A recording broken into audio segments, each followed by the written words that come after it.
Praise the lord. యేసుక్రీస్తు నామములో అందరికీ శుభములు తెలియజేస్తూ ఉన్నాం. ఈరోజు మనం ధ్యానించుకోబోయేటువంటి అంశం తండ్రి అనేటువంటి అంశం గురించి మనం ధ్యానించుకొని పోవచ్చున్నాం.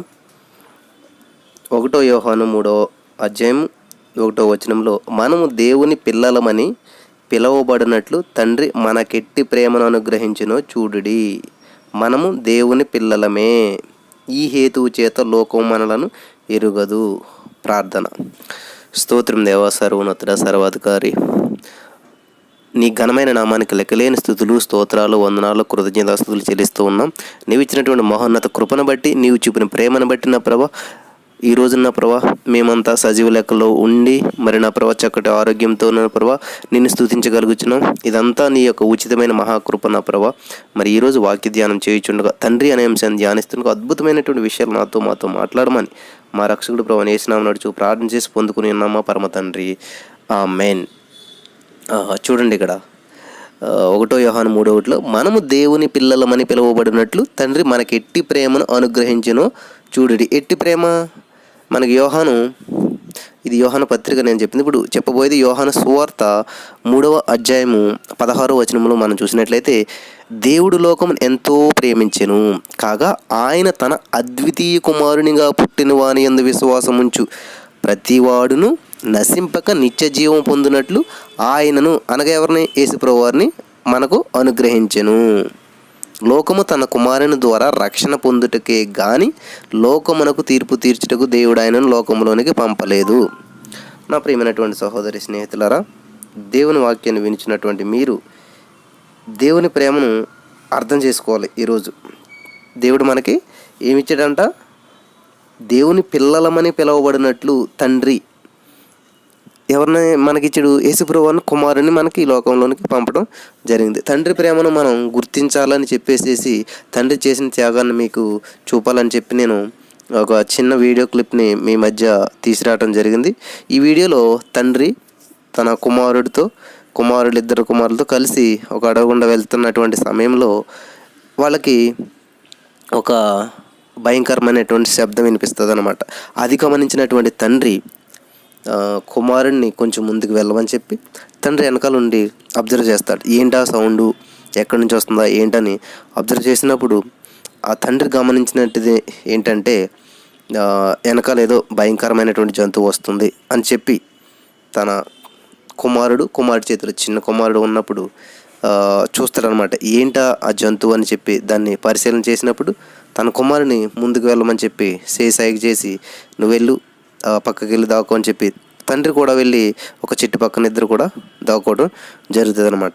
తండ్రి అసలు ఏంటి జంతువు అని చెప్పి చూడాలని చెప్పి ఆ చెట్టు పక్క నుంచి చూడటానికి ప్రయత్నం చేస్తాడనమాట. ఏంటా అసలు వెనక నుంచి ఏమొస్తుందో అని చెప్పేసి చూడటానికి ఆ చెట్టు పక్క నుంచి చూసినప్పుడు అది చాలా భయంకరమైనటువంటి ఒక టైగర్ అనమాట. చాలా పెద్దది. సో దాన్ని చూసి తండ్రి చాలా భయపడతారనమాట. అయ్యో ఎట్లాగా ఇప్పుడు అని చెప్పి అనుకుంటున్నప్పుడు అది కిందకి దిగి వాళ్ళ మీదకి రావడానికి ప్రయత్నం చేస్తూ ఉంటుంది అనమాట. అది ఎలా నడుచుకుంటూ వస్తున్నప్పుడు తండ్రి ఆలోచన చేస్తాడు, ఎలాగా ఇప్పుడు దీని బారి నుంచి మనం ఎలా బయటపడాలి ఏంటి అని చెప్పి ఎంతో ఆలోచన చేస్తా అటువైపు ఎదురుగా ఉన్నటువంటి తన పెద్ద కుమారుడికి సైగ చేస్తున్నాడు. వెళ్ళిపో, నువ్వు తమ్ముడిని తీసుకుని వెళ్ళిపో, నువ్వు వెళ్ళు అని చెప్తున్నప్పుడు ఆ యొక్క కుమారుడు వెళ్ళడానికి ఇష్టపడ్డానమాట. అక్కడికి చెప్తూ ఉంటాడు తండ్రి వెళ్ళని. ఈ లోపల తన చిన్న కుమారుడు ఏడిస్తే ఆ ఏడిపినటువంటి ఆ యొక్క పులి ఏం చేస్తుందంటే వీళ్ళ వైపు రావడానికి ప్రయత్నం చేస్తుంది. తండ్రి వెళ్ళు అని చెప్పిన కుమారుడు నేను వెళ్ళను అంటాడు. ఇంకా వెళ్ళట్లేదని చెప్పి తండ్రి ఏం చేస్తాడంటే గట్టిగా తన కుమారుని వెళ్ళమని అరుస్తాడు అనమాట. అప్పుడు కుమారుడు తన తమ్ముడిని ఎత్తుకుని వెళ్ళిపోతున్నటువంటి సమయంలో అతను తరుముతున్నప్పుడు తండ్రి అడ్డుగా వచ్చి ఆ యొక్క పులికి ఎదురు రావడంతో కుమారుని కాపాడే ప్రయత్నంలో తండ్రి తన ప్రాణాన్ని పెడతాడనమాట. ఈ యొక్క వీడియోని మీకు ఎందుకు చూపించినానంటే, తండ్రి ప్రేమ అనేది ఎలా ఉంటుందో మీరు అర్థం చేసుకోవాలి. తండ్రి చేసినటువంటి త్యాగం ఎలాంటిదో మీరు అర్థం చేసుకోవాలన్నటువంటి విషయాన్ని మీకు తెలియజేయాలని చెప్పి ఈ యొక్క వీడియోని చూపించడం జరిగింది. దేవాది దేవుడైనటువంటి తండ్రి తన కుమారుడైనటువంటి యేసుప్రభువుని భూలోక రాజ్యానికి పంపాడు. భూలోక రాజ్యానికి వచ్చినటువంటి యేసుప్రభువు మనకు తండ్రిగా ఉండి మనల్ని కుమారులుగా ఆయన చేసుకుని ఏం చేశాడంటే మన పాపాలన్నీ మన దోషాలన్నీ మనం జీవిస్తున్నప్పుడు ఈ లోకంలో ముందుకు వెళ్ళాలి, ఈ లోకంలో మనం జీవించాలి అని అనుకుంటున్నప్పుడు ఎలా ఉండాలి, ఏంటి, ఏ స్థితిలో ఉండాలి, ఈ లోకంలోనే జీవితం కాదు పరలోక రాజ్యానికి వెళ్ళాలంటే ఇక్కడ ఎలాగ ఉండాలి, ఏం చేయాలి, ఈ దోషాల నుంచి మనం బయటపడాలంటే సర్వపాప పరిహారార్థం తద్రక్తం పుణ్యదాన బలియాగం అని ఒక ఉంటుందన్నమాట. అంటే ప్రతి వారి పాపం పోవాలంటే రక్తం సిందించాలి. అక్కడ పులి కుమారుని తినకుండా ఉండాలంటే దానికి ఏదో ఒక ఆహారం కావాలి. ఆ ఆహారంగా తండ్రి ఆహారం అయిపోయాడు. తండ్రి తన ప్రాణాన్ని పెట్టాడు కాబట్టి కుమారుని రక్షించుకోగలిగాడు. నా ప్రియమైనటువంటి వారలారా, ఈ రోజుల్లో చాలామంది తండ్రి మనసును అర్థం చేసుకోలేకపోతున్నారు. మరి నీవు దేవుని వాక్యాన్ని వినిచినటువంటి నీవు మరి తండ్రి మనసును అర్థం చేసుకోగలుగుతున్నావా? తండ్రి చేసిన త్యాగం నువ్వు అర్థం చేసుకోగలుగుతున్నావా? బైబిల్ గ్రంథం సెలవిస్తూ ఉంది. ప్రకటన గ్రంథం 3:21 నేను జయించి నా తండ్రితో కూడా ఆయన సింహాసనమునందు కూర్చుండి ఉన్న ప్రకారము జయించువానని నాతో కూడా నా సింహాసనమునందు కూర్చుండించదని యేసుప్రభువు చెప్తున్నాడు అనమాట. ఆయన ఏం చేశాడు? తన ప్రాణాన్ని పెట్టి తిరిగి లేచాడు అనమాట. ఆయన జయించాడు, టెంప్టేషన్ జయించాడు, శ్రమలను జయించాడు, బాధలను జయించాడు, అన్నిటిని జయించాడు. కాబట్టి నువ్వు ఆయన బిడ్డగా నువ్వు ఉన్నావంటే నువ్వు కూడా జయించేటువంటి వ్యక్తిగా ఉండాలి అన్నది దేవుని ఆశ అయి ఉన్నదన్నమాట. కాబట్టి తండ్రి యొక్క మనస్సును గ్రహించలేనటువంటి వారు ఈ లోకంలో చాలామంది తమ జీవితాలను మరి సర్వనాశనం చేసుకుంటూ ఉన్నారు. ఈ వీడియోలో చూసినట్లయితే తండ్రి ఇంకా తన ప్రాణాన్ని పెట్టేశాడు అనమాట కుమారుల్ని కాపాడటానికి అని చెప్పేసి. అలాగే దేవుడు కూడా నిన్ను నన్ను కాపాడటానికి ఈ లోకంలో తన ప్రాణాన్ని పెట్టడం జరిగింది. తండ్రి మనసును అర్థం చేసుకోక కొన్నిసార్లు మనం బాధపడుతుంటాం. ఈవెన్ ఈ లోకంలో కూడా ఫాదర్స్ డే వచ్చినప్పుడు ఏం చేస్తారంటే అందరూ ఫాదర్ తోటి చక్కగా ఫోటో దిగుతారు, చక్కగా బయటకు తీసుకెళ్తారు, బిర్యానీ ఇప్పిస్తారు, అంతే. ఆ ఒక్కరోజు మాత్రమే చూస్తారు. మిగతా టైంలో వాళ్ళకి ఏ సమస్య వచ్చినా ఏ ప్రాబ్లం వచ్చినా కూడా అసలు వాళ్ళని పట్టించుకోరు. నేను చాలామందిని చూడటం జరిగిందనమాట. ఇటువంటి ప్రభావం, ఇటువంటి పరిస్థితుల గుండా నేను వెళ్ళినటువంటి వ్యక్తిని. ఇవన్నీ నేను అనుభవపూర్వకంగా తెలుసుకున్నాను అనమాట. మనకి సామెతల గ్రంథంలో చూసినట్లయితే 1:8 నీ తండ్రి ఉపదేశం ఆలకింపుము అని చెప్తున్నాడు. తండ్రి మాట ఎంతమంది వింటున్నారు ఈ రోజుల్లో? ఒక ఉపదేశం చేస్తాడు తండ్రి ఇప్పుడు కూడా, అది ఇప్పుడు నీ మంచికే ఉంటుంది. అది నిన్ను గద్దిస్తూ ఉంటాడు తండ్రి. చూడండి, సామెతలు 3:12 ఒక మాట ఉంటుంది, తండ్రి తనకి ఇష్టుడైనటువంటి కుమారుని గద్దించు రీతిగా యెహోవా తనను ప్రేమించే వారిని గద్దించును. కాబట్టి మనం పిల్లల్ని కొడతాం, వాళ్ళు చచ్చిపోవాలని మనం కొట్టం ఎప్పుడు కూడాను, ఒక దెబ్బ వేస్తుంటారు. ఎందుకని? వాడిలో ఉన్నటువంటి వంకతోవ సరళం చేయాలి, వాడి తప్పు వాడు తెలుసుకుని మరి సరైన మార్గంలో రావాలని చెప్పేసి. కానీ నిజంగా కొంతమంది తల్లిదండ్రులు కొడుతుంటారండి, పీకి మీద అడిగేస్తూ ఒకేస్తుంటారు, నువ్వు చచ్చిపోరా అంటుంటారు. ఒకటి నా ప్రియమైనటువంటి తల్లిదండ్రులారా, మీ పిల్లల్ని ఎప్పుడు కూడా దేవుని బోధలో పెంచాలి. బాలు నడవలసిన త్రోవానికి నేర్పడి పెద్దవాడైన తొలగిపోవడానికి వాక్యం ఉంటుంది. కాబట్టి వాళ్ళని ఎప్పుడు కూడా పిల్లల్ని మంచి మార్గంలో నడిపించాలి, వాళ్ళని ఆశీర్వదించాలి తప్ప నువ్వు ఎందుకు పనికిరావు, నువ్వు నాశనం అయిపోతావు ఇట్లా అనకూడదు. తండ్రి మనసును అర్థం చేసుకున్నటువంటి వారు పిల్లలు ఈరోజు చాలామంది అండి. ఎప్పుడు అర్థం చేసుకున్నటువంటి వాడు తండ్రి అయ్యేంత వరకు తండ్రి మనసు వాళ్ళకి అర్థమవుతుందన్నమాట. ఒక కుమారుడు కుమారుడు ఎంత బాగా చదివినా కూడా ఒక తండ్రి తన కుమారుడు ఎంత బాగా చదివినా కూడా సరిగ్గా పట్టించుకోవట్లేదు, సరిగ్గా చూడట్లేదు అని కుమారుడు ఫీల్ అవుతుండేవాడు అనమాట. ఒకరోజు స్కూల్ ఫస్ట్ వచ్చాడు, ఆయన కూడా తండ్రి అతను అప్రిషియేట్ చేయలేదు, ఏమి చేయలేదని చెప్పి పేద కుటుంబంలో ఉన్నాడు. వాళ్ళకి అటకలని ఉంటాయి, వాళ్ళు కట్టెలు అవి పెట్టుకోవటానికి పైన ఆ గుడిసెలోనే పైన కొంచెం పెట్టుకుంటారనమాట, అటక అంటారు దాన్ని. దాని మీదకి ఎక్కి కూర్చున్నాడంట. ఈరోజు మా నాన్న ఎలాగైనా నన్ను చంపేయాలి అని చెప్పి పెద్ద రాడ్ పెట్టుకుని ఆ అటక ఎక్కి కూర్చున్నాడంట. ఆ మధ్యాహ్నం భోజనంకి వచ్చినటువంటి తండ్రి భోంచేస్తూ ఉన్నప్పుడు తల్లి అన్నది, అంటే ఎందుకండి మన అబ్బాయిని మీరు అంత బాగా చదివినా కూడా ఇప్పుడు వాడిని మీరు పొగడరు ఇట్లాగా అని అన్నారంటే, వాడంటే నాకు ప్రేమ ఉండదా, వాడి కోసమే కదా నేను అంత కష్టపడేది, ఇదిగో చూడు స్కూల్కి వెళ్తున్నాడు, ఇప్పుడు స్కూల్ అయిపోయింది కాలేజీకి వెళ్తాడని చెప్పేసి వాడి కోసం కొత్త సైకిల్ కొని బయట పెట్టాను నేను. వాడికి నేను ఎప్పుడైతే పొగిడానో నువ్వు గ్రేట్ అది ఇది అని అంటానో వాడికి గర్వం వచ్చి చదవటం మానేస్తాడని చెప్పి వాడి దృష్టిలో నేను ఒక విలన్లా కనిపిస్తున్నాను, కానీ నిజంగా వాడే నా ప్రాణం, వాడి కోసమే కదా నేను అంతా చేస్తున్నదని చెప్పినప్పుడు ఆ కుమారుడు అక్కడ పెట్టి ఏడిస్తా అటక దిగి తండ్రి కాళ్ళ మీద పడ్డాడు. ఈ రోజున తండ్రి మనసు అర్థం చేసుకోలేనటువంటి వారు చాలామంది ఇలా మిస్బిహేవ్ చేస్తూ ఉన్నారు. ఇక్కడ మనకి దేవుని వాక్యం తెలుస్తుందంటే, నీ తండ్రి ఉపదేశం ఆలకింపుము. తండ్రి తనకిష్టమైన కుమారుని ఏం చేస్తాడంట? గద్దించును. తండ్రి ఉపదేశం వినుడి అని సామెతలు 4:1 చెప్తున్న దేవుని వాక్యం. హల్లెలూయా. ఇక్కడ 4:3 నా తండ్రికి నేను కుమారుడినిగా ఉంటిని. సామెతలు 6:20 నా కుమారుడా, నీ తండ్రి ఆజ్ఞను గైకొనుము. జ్ఞానము గల కుమారుడు తండ్రిని సంతోషపరచును. బుద్ధి లేని కుమారుడు ఏం చేస్తాడంట? దుఃఖం పుట్టింతాడంట. తండ్రి శిక్షించిన కుమారుడు ఏమవుతాడు? జ్ఞానం గలవాడు అవుతాడంట. సామెతల 13:1 అపహాసకుడు గద్దింపునకు లోబడాడంట. నా ప్రియమైనటువంటి సహోదరి స్నేహితులారా, తండ్రి నేను శిక్షిస్తున్నాడా? తండ్రి ఒక ఇన్స్ట్రక్షన్ ఇస్తున్నాడా? తండ్రి ఒక ఉపదేశం ఇస్తున్నాడా? అది ఎంతవరకు వినగలుగుతున్నారు మీరు?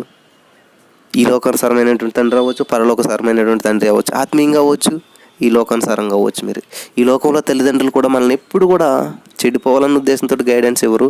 మంచి ఉపదేశం చేస్తారు, మంచిగా చదువుకోరా, మంచిగా ఉండరని చెప్పేసి. ఒక తండ్రి తన కుమారుడు దూరదేశాలకు వెళ్ళి చదువుకోవాలనుకున్నప్పుడు తండ్రి చాలా ఉపదేశం చేశాడంట. నాన్న ప్రేయర్ చేసుకో, రోజును బైబిల్ చదువు, ఏది మర్చిపోకు అని చెప్పి మంచిగా పిండి వంటలు అవి చేసి పంపించారంట. వెళ్ళాడు.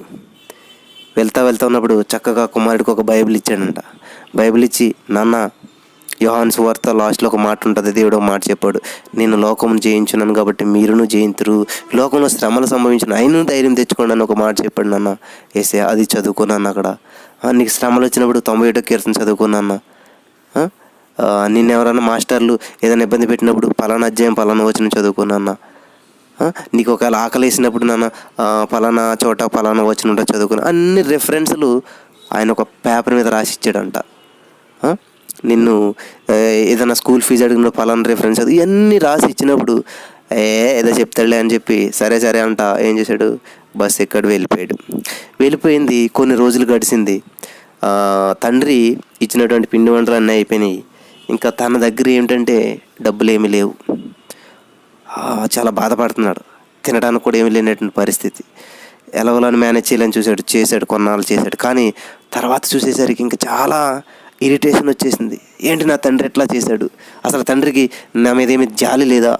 నా మీద ఏమి ఒక శ్రద్ధ లేదా? నా మీద ఒక మంచి ఒపీనియన్ లేదా? అసలు నేను ఎలా చదువుకుంటాను అనుకున్నాడు, ఇక్కడ ఈ ఫీజులు ఎలా కడతాను అనుకున్నాడు మా తండ్రి అని చెప్పి తిట్టుకుంటూనే ఉండి ఫోన్ చేస్తున్నాడు కానీ అడగట్లేదు డబ్బుల గురించి. ఇంకొక రోజు ఉండబట్టలేక ఏం చేశారంటే ఫోన్ చేసి, అసలు ఏమనుకుంటున్నావు నాన్న, నేను ఎలా చదువుకుంటాను అనుకుంటున్నావు? హాస్టల్ ఫీజు ఎలా కట్టాలనుకుంటున్నావు? ఈ ట్యూషన్ ఫీజు ఎలా కట్టాలనుకుంటున్నావు? ఈ బుక్స్ ఎలా కొనుక్కోవాలనుకుంటున్నావు? నేను బ్రేక్ఫాస్ట్ చేయడానికి నాకు డబ్బులు ఎక్కడ వస్తాయి అనుకున్నాను? నేను అడుక్కు తినే పరిస్థితిలో ఉన్నాను. నేను ఎంత పేదరికంగా ఉన్నాను తెలుసా? ఎంత క్లిష్ట పరిస్థితిలో ఉన్నాను తెలుసా? ఎంత దారుణమైన పరిస్థితి ఉన్నదంటే నేను వర్ణించలేను. అంతటి పరిస్థితికి దిగజారిపోయింది. దీనికి అంతటికీ కారణం నువ్వే అని చెప్పి తండ్రిని ఫోన్ చేసి తిడతా ఉన్నాడంట. తండ్రి అయ్యో నాన్న ఎందుకు అలాగైంది నాన్న అని చెప్పి తండ్రి కూడా చాలా బాధపడుతున్నాడంట. బాధపడుతూ, నాన్న నువ్వు బైబిల్ చదవట్లేదా నాన్న? దేవుని వాక్యం చదవట్లేదా? ప్రార్థించట్లేదా? రోజు నీకు ఎందుకు ఇటువంటి శ్రమలు వచ్చినాయి అని అన్నప్పుడు చేస్తున్నానులే. నిజం చెప్పు నాన్న, నువ్వు ప్రార్థన చేస్తున్నావా? రోజు బైబిల్ చదువుతున్నావు అంటే చేస్తున్నాను అన్నాడు. లేదు నాన్న నువ్వు అబద్ధం చెప్పినావు అంటే, ముందు నా పరిస్థితి ఎలా ఉందంటే బైబిల్ అంటావేంటి, ప్రార్థన అంటావేంటి అని చెప్పి తండ్రి మీద చాలా కోపడ్డాడంట ఆ కుమారుడు. అప్పుడు తండ్రి చెప్పాడంట, నాన్న ఏంటి నాన్న నువ్వు స్కూల్ ఫీజు కట్టలేదా? ఇది ఇంకా నువ్వు ట్యూషన్ ఫీజు కట్టలేదా? నాన్న పలానా అధ్యాయం పలానా వచ్చిన తీరు నాన్న అంటే, నా స్కూల్ ఫీజు లేదంటే పలానా అధ్యాయం పలానా వచ్చిన అంటే ఇప్పుడు అది కదా నాన్న ఒక్కసారి నా మాట విన్నాను అని చెప్తే పలానా అధ్యాయం పలానా వచనం తీసేసరికి అక్కడ చక్కటి ఓదార్పుతో కూడిన ఒక వచనం, దాని పక్కనే స్కూల్కి ఎంత ఫీజు కట్టాలంత అమౌంట్ని ఆ బైబిల్లో పెట్టాడంట తండ్రి. హాస్టల్ ఫీజు కావాలా నాన్న, మా పలానా అధ్యాయం పలానా వచనం చూడు, అక్కడ ఒక నోట్ పెట్టాడంట తండ్రి. ఏ ఫీజు ఎప్పుడు ఏ టైంలో కట్టాలి అన్నీ కూడా పెట్టేసి తండ్రి ఆ బైబిల్లోనూ ఆ రిఫరెన్స్ రాసిచ్చాడనమాట. హాస్టల్ ఫీజు కావాలంటే నీకు పలానా రిఫరెన్స్ చదివినట్లయితే నీకు అక్కడ ఉంటుందని. అప్పుడు తండ్రి చెప్పినటువంటి మాట విన్నటువంటి కుమారుడు ఆ రిఫరెన్స్ అన్నీ చూసి తనకిచ్చినటువంటి స్లిప్ని అంతని చూసుకుని ఏ టైంలో ఏం చదువుకోమన్నాడు తండ్రి అని చెప్పి అన్నీ చూసుకున్నప్పుడు అన్నీ కూడా సమృద్ధిగా అందులో ఉన్నాయంట. అప్పుడు ఏడుస్తున్నాడంట కుమారుడు మోకరించి, అయ్యో నాన్న నీ ఉపదేశం నేను త్రోసివేసితేనే, నీ గద్దింపుని నేను లక్ష్య పెట్టలేకపోతేనే. తండ్రి శిక్షించినటువంటి కుమారుడు జ్ఞానం గలవాడవుతాడు నా ప్రభువా. కానీ నేను నా తండ్రి శిక్షను తిరస్కరించాను. సామెతల 15:5 ఒక మాట ఉంటుంది, మూఢుడు తన తండ్రి చేయు శిక్షను తిరస్కరించను, గద్దింపునకు లోబడివాడు బుద్ధిమంతుడు అవుతాడు అన్నది. కానీ నేను గద్దింపును లోబడలేదే. సామెతల 15:20 జ్ఞానం గల కుమారుడు తండ్రిని సంతోషపెట్టును అన్నదే. నేను జ్ఞానం లేనివాడిగా ప్రవర్తించాను. బుద్ధిహీనుడకు కుమారుడు తన తండ్రికి దుఃఖము తెచ్చునే అని చెప్పి సామెతల 17:25 ఉంది ప్రభువా. నేను నిజంగా అలాగే నా తండ్రిని ఎంతో దుఃఖపెట్టాను. సామెతల 19:13 బుద్ధిహీనుడకు కుమారుడు తన తండ్రికి చేటు తెచ్చును.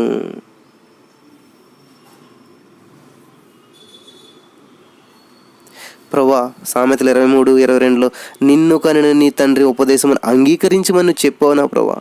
అయినా కూడా మరి నా ప్రభువా నా తండ్రి ఉపదేశం నేను అంగీకరించలేదని బోరుని విలపించి ఏడ్చాడంట. నిజంగా తండ్రి చెప్పిన ఆజ్ఞ ప్రకారమే అతను హాస్టల్కి వెళ్ళిన వెంటనే కూడా ఆ యొక్క బైబిల్ ఓపెన్ చేసి ఏ రోజున ఎప్పుడు ఏం చదవాలో అది చదువుకున్నట్లయితే సమృద్ధి అయినటువంటి జీవితం, సంతోషంతో కూడినటువంటి జీవితం, ఆనందకరమైనటువంటి జీవితం, ఏ టైంలో ఏది తినాలో అది తింటూ, ఎప్పుడు ఏ ఫీజు కట్టాలో అది కట్టు, హ్యాపీగా జీవించడం, ఏ ప్రాబ్లం లేకుండా. అంటే ప్రాబ్లం రాకముందు ఇప్పుడు ఫీజు కట్టాలి ప్రాబ్లం, కానీ ఆ ప్రాబ్లంకి సొల్యూషన్ ఎక్కడ ఉంది? బైబిల్లోనే ఉంది. ఏ వచనం చెప్పాడో తండ్రి ఆ వచనం చదువుకుని ఉంటే అక్కడే ఫీజు ఉంది, అక్కడ పట్టుకెళ్ళి కట్టేసుకోవటమే. ఇక్కడ తీయటం అక్కడ కడతాం, కష్టపడాల్సిన పని లేదు, పేదరికం అనుభవించిన పని లేదు, ఆ యొక్క నిరుద్యోగం అనుభవించిన పని లేదు, అనారోగ్యంతో బాధపడవలసిన పని లేదు, ఆకలితో బాధపడవలసిన పని లేదు. ఎందుకని బాధపడ్డాడంటే మీరు గమనించినట్లయితే బైబిల్ ఓపెన్ చేయకపోవటం వల్ల, ఆ బైబిల్ చదవకపోవటం వల్ల ఆ కుమారుడు అంత పేదరికమును, అంత దరిద్రమును, అంత అవమానాలను, ఫీజు కట్టలేదని నుంచోబెడితే నుంచోవటం, బయటకు పొమ్మంటే బయట, ఇవన్నీ ఎందుకని ఎదుర్కొన్నాడంట కుమారుడు? తండ్రి ఉపదేశమును త్రోసివేశాడంట. కాబట్టి దేవుడు నీకు నాకు ఒక చక్కటి అవకాశం ఇచ్చాడంట. మనము దేవుని పిల్లలమని పిలవబడినట్లు తండ్రి మనకి ఎట్టి ప్రేమను అనుగ్రహించినాడు. చూడండి, ఎట్టి ప్రేమను, లోకమును ఎంతో ప్రేమించి తన కుమారుని మనకి అనుగ్రహించాడు. ఆ కుమారుడు ఏం చేశాడు? నీ కొరకు నా కొరకు వచ్చి మన తండ్రిగా మారి తన ప్రాణాన్ని పెట్టి నిన్ను నన్ను సాతాను కోరల నుంచి, గర్జించి సింహం వలె సాతాను ఎవరిని మిరింగినా అని చూస్తూ ఉన్నాడంట. మనం చూసాం కదా వీడియోలో. అలాగ అటువంటి సాతాను కోరల నుంచి ఆయన మనల్ని ఏం చేశాడు? కాపాడాడు. తన ప్రాణాన్ని పెట్టి, తన రక్తాన్ని సిందించి నిన్ను నన్ను కాపాడాడు. మరి అటువంటి తండ్రి మనసును నువ్వు అర్థం చేసుకోగలుగుతున్నావా?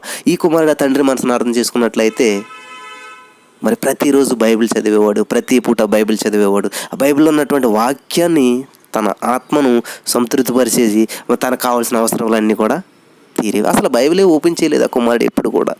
ఆ బైబిల్ ఓపెన్ చేయకపోవడం వల్లే తన జీవితంలో పేదరికము, అనారోగ్యము, ఆర్థిక సమస్యలు, అవమానాలు, నిందలు ఇవన్నీ అనుభవించడానికి ఏకైక కారణం బైబిల్ తెరకపోవడం. ఈ రోజున వాక్యం వినిచినటువంటి నీవు నా ప్రియమైనటువంటి సహోదరి, స్నేహితుడా, మరి బైబిల్ చదువుతున్నావా? ప్రతిరోజు నువ్వు ఆపద వచ్చినా బైబిల్ చూడగలుగుతున్నావా? సంతోషం వచ్చినా బైబిల్ చూడగలుగుతున్నావా? దీవారాత్రములు దాన్ని ధ్యానించేవాడు ధన్యుడు అని బైబిల్ గ్రంథం సెలవిస్తూ ఉంది. అతడు నీటి కాలువలు ఎవరు నాటబడిన వాడే ఆకు వాడక తన కాలమందు ఫలం ఇచ్చే చెట్టు వలె నుండి. ఆకు వాడకుండా తన కాలమందు ఫలం ఇవ్వాలంట. మరి నువ్వేం చేస్తున్నావు? ఆ కుమారు ఏం చేయడు? సకాలంలో ఫీజు కట్టలేకపోయాడు, సకాలంలో టిఫిన్ చేయలేకపోయాడు, సకాలంలో భోజనం చేయలేకపోయాడు, సకాలంలో నిద్రపోలేకపోయాడు. ఎందుకని? యెహోవా ధర్మశాస్త్రమును దీవారాత్రములు ధ్యానించట్లేదు అతను. నిజంగా ధ్యానించుంటే ఏం చేద్దాడు? డబ్బులుండి బ్రేక్ఫాస్ట్ చేసేవాడు, స్కూల్లో ఫీజు టైంలో ఫీజు కట్టేవాడు, తినవలసిన టైంలో తినేవాడు, పడుకోవాల్సిన టైంలో పడుకునేవాడు. కానీ ఇవన్నీ సమయానికి జరగలేదు. అంటే ఆకువాడిపోయింది అతను. ఎప్పుడైతే ఆకువాడిపోయింది, చెట్టు బాగుంటేనే కదా ఫలాలు ఫలించేది. ఆకు వాడిపోయిందంటే తన జీవితం అనగారిపోయింది, ఫ్రస్ట్రేషన్లోకి వెళ్ళిపోయాడు. కాబట్టి తన కాలమందు ఫలం ఇవ్వలేకపోయాడు. కట్టవలసిన టైంలో ఫీజు కట్టలేకపోయాడు, ఫలించవలసిన టైంలో ఫలించలేకపోయాడు. ఈ రోజున నీ జీవితంలో ఏదైనా ఒకటి ఆగిపోయింది, సకాలంలో నాకు ఇది జరగట్లేదు, రావాల్సిన టైంలో ఇది రాలేదు, జరగవలసిన టైంలో ఇది జరగలేదు అని చెప్పి నువ్వు నిరుత్సాహపడుతున్నావా? మరి నువ్వు చదవవలసిన టైంలో బైబిల్ చదువుతున్నావా? ప్రార్థించవలసిన టైంలో ప్రార్థిస్తున్నావా? దేవునితో గడపవలసిన టైంలో దేవునితో గడుపుతున్నావా? ఒక్కసారి ఆలోచించేయండి నా ప్రియమైనటువంటి సహోదరి, స్నేహితులారా. చాలా అద్భుతమైనటువంటి సందేశం ఈరోజు. తండ్రి అంటే తండ్రి మనసు ఎలా ఉంటుంది అన్నది మీరు అర్థం చేసుకోవాలి. తండ్రి మనసు ఎప్పుడు కూడా పిల్లల కోసమే ఉంటుందండి. పిల్లల్ని సంతోషపెట్టాలని చూస్తూ ఉంటాడు, పిల్లల భవిష్యత్తు కొరకు ఆలోచిస్తాడు, పిల్లల కోసమే శ్రమ పడుతూ ఉంటుంటాడు తను ఉన్నా లేకపోయినా. ఎందుకంటే నేను తండ్రిగా అయిన తర్వాత నాకు తండ్రి విలువ ఏంటన్నది తెలిసి వచ్చింది. తండ్రి తన పిల్లల కోసం ఎట్లాగో ఆలోచిస్తాడు. తండ్రి తన యొక్క ప్రాణాన్ని పెట్టడానికైనా కూడా ఎట్టి పరిస్థితుల్లోనూ వెనకాడు. తండ్రి నాకు చిన్నతనంలో అరౌండ్ డిగ్రీ 2005 సంవత్సరం అనుకుంటా, 2004 2005 సంవత్సరంలో డిగ్రీ అయింది నాకు. 2005లో డిగ్రీ అయిన వెంటనే స్టమక్లో ఒక పెయిన్లో వచ్చి సంథింగ్ 6th లేయర్ అంతా కూడా కుళ్ళిపోయింది అనమాట. ఒక అరటిపండు కుళ్ళిపోతే ఎట్లాగో తెల్లగాను అట్లాగా ఎందుకైనది అన్నది ఇప్పటికి కూడా తెలియలేదు నాకు. అయిపోతే అది కొన్ని రోజులు కారం మానేయమంటే పెరిగేసి తిన్నాను. కొన్ని రోజులకి లెఫ్ట్ లెగ్ పని చేయటం మానేసింది. ఒక కాలు ఈడ్చుకుంటూ ఒక కాలుతో నడుస్తుండేవాడిని. ఇది ఇట్లా కాదని పెద్ద డాక్టర్ దగ్గరికి వెళ్తే స్కాన్ తీయమని చెప్తే స్కాన్ తీసాక ఏమైందంటే స్కిన్ అంతా ఇలా పాడైపోయింది, ఎవరైనా బలంగా గుద్దరా సంథింగ్ ఏమైంది కూడా తెలియలేదు. సరే అని చెప్పి ఆపరేషన్కి ఏర్పాటు చేశారు. ఆపరేషన్ చేయాలని చెప్పారు. మా నాన్నగారు ఒక మాట అన్నారు, అప్పుడు నాకు చాలా ఆదరణ కలిగించినటువంటి మాట, జీవితంలో మర్చిపోలేనటువంటి మాట. ఎందుకంటే స్కానింగ్ తీయాలంటున్నప్పుడు 700-800 రూపాయలు స్కానింగ్కి. చాలా కష్టపడి పెట్టుకెళ్ళాము డబ్బులు, చాలా కష్టపడ్డామాట. అంటే వాళ్ళని వీళ్ళని అడిగి తీసుకెళ్ళిన డబ్బులు. దానికి ఎంత కష్టపడ్డామంటే ఇంచుమించు ఆ టైంలోనే ఒక 10,000-5,000 అవుతుందేమో ఆపరేషన్కి. అంత అమౌంట్ అంటే కొన్ని లక్షలతో సమానం అన్నమాట ఆ రోజుల్లో మాకు.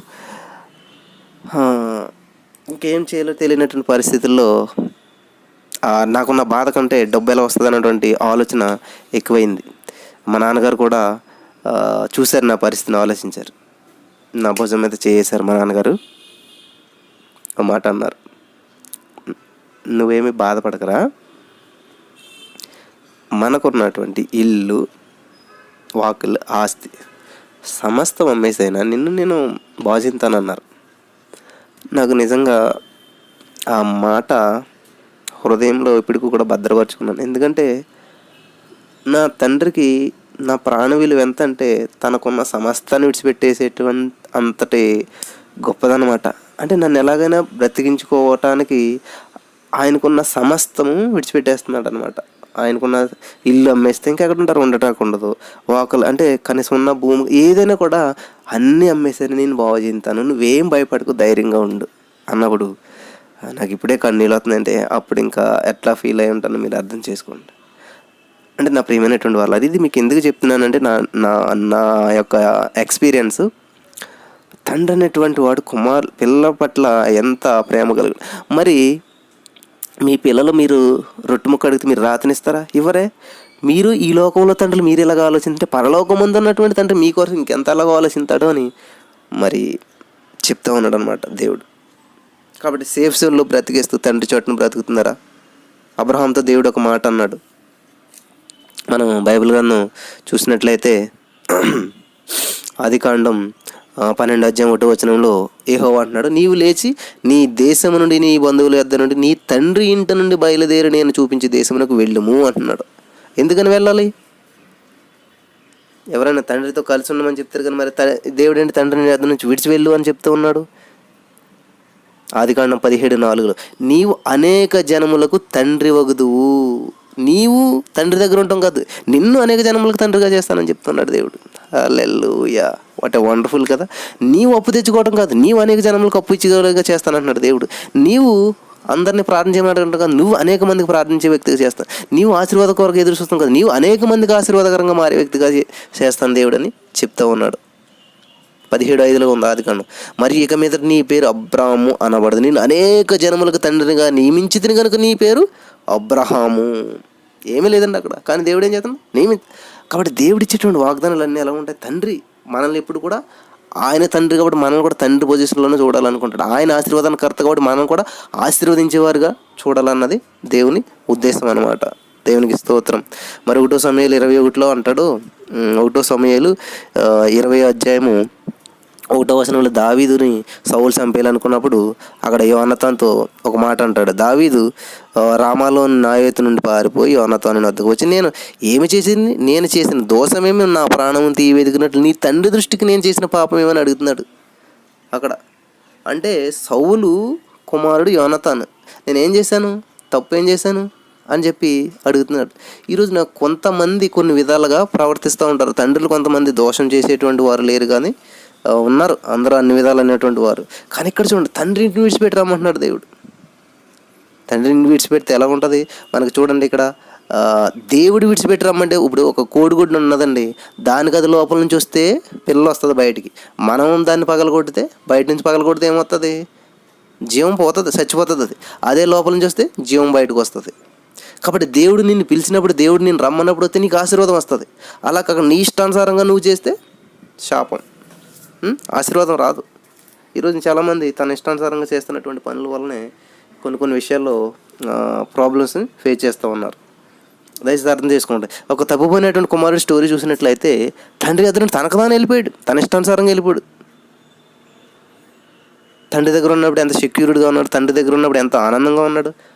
ఆ కుమారుడికి తెలిసి ఉంటుంది తండ్రి దగ్గర నుంచి బయటకు వస్తే ఎంత నిందలు ఉంటాయి, ఎంత అవమానం ఉంటుంది, ఎంత కారు, ఎంత పేదరికం ఉంటుందో. మరి దేవుడు అబ్రహాం తండ్రి దగ్గర నుంచి వెళ్ళిపోమంటున్నాడు. ఎందుకని? నిన్ను అనేక జనములకు తండ్రిగా చేస్తానని చెప్పి వెళ్ళిపోతున్నాడు. కానీ తప్పిపోయిన కుమారుడు వెళ్ళిపోతున్నాడు తనకు తానుగా. ఎందుకు వెళ్తున్నాడంటే ఆ లోకంలో ఎంజాయ్ చేయాలి, ఆ జీవితాన్ని అనుభవించాలి అని చెప్పి. కాబట్టి నువ్వు తండ్రిని ఏ సందర్భంలో విడిచిపెడుతున్నావు? నువ్వు అనేక జనములకు తండ్రి కావటానుగా ఏ తండ్రిని విడిచిపెడుతున్నావు నువ్వు? మరి తప్పిపోయిన కుమారుడు చూడండి, తండ్రిని విడిచిపెట్టేశాడు, జలసాలకు వెళ్ళిపోయాడు, తండ్రిని మర్చిపోయాడు, లోకంలో కలిసిపోయాడు. చివరికి మిగిలింది శాపము, చివరికి మిగిలింది దుఃఖము, చివరికి మిగిలింది ఏమీ లేదు. కానీ అబ్రహాం తండ్రిని విడిచిపెట్టాడు, అనేక జనములకు తండ్రి అయ్యాడు. అబ్రహాముకి తప్పిపోయినటువంటి కుమారుడికి తేడా ఏంటండి? అబ్రహాం దేవుని చిత్తంలో ఉన్నటువంటి, దేవుడు చెప్పిన ప్రకారం చేశాడు, అనేక జనములకు తండ్రి, విశ్వాసులకు తండ్రి అయ్యాడండి అబ్రహాము. మరి తప్పిపోయిన కుమారుడు చూస్తే తిరిగి అన్నీ కోల్పోయి అనాగరికమైనటువంటి వ్యక్తిగా, అనాథగా మిగిలిపోయి చివరికి మళ్ళీ తండ్రి దగ్గరికి రావాల్సి వచ్చింది. తండ్రి దగ్గరికి వచ్చినప్పుడు తండ్రి ఎంత గొప్పవాడు చూడండి, ఎన్ని తప్పిదాలు చేసినా, ఎన్ని మోసాలు చేసినా కూడా క్షమించి మళ్ళీ స్వీకరించాడు. అదండి తండ్రి మనసు. నీ విషయంలో ఎవరైనా చిన్న తప్పిదం చేస్తే నువ్వు క్షమించగలుగుతావా? లేదు. జ్ఞానమును ప్రేమించేవాడు తన తండ్రిని సంతోషపరచును అంట. సామెతలు 29:3 చూస్తే జ్ఞానమును ప్రేమించేవాడు. కాబట్టి జ్ఞానం గలవాడు ఎప్పుడు కూడా తండ్రిని ఏం చేస్తాడు? సంతోషపరుస్తాడు. నీకున్న జ్ఞానాన్ని బట్టి నీ చుట్టుపక్కల వారు, నీ తండ్రి అందరూ కూడా సంతోషిస్తారు. కాబట్టి నువ్వు జ్ఞానానుసారంగా ఉన్నప్పుడు నీ పరలోకమందున నీ తండ్రి కూడా నిన్ను బట్టి సంతోషిస్తాడు.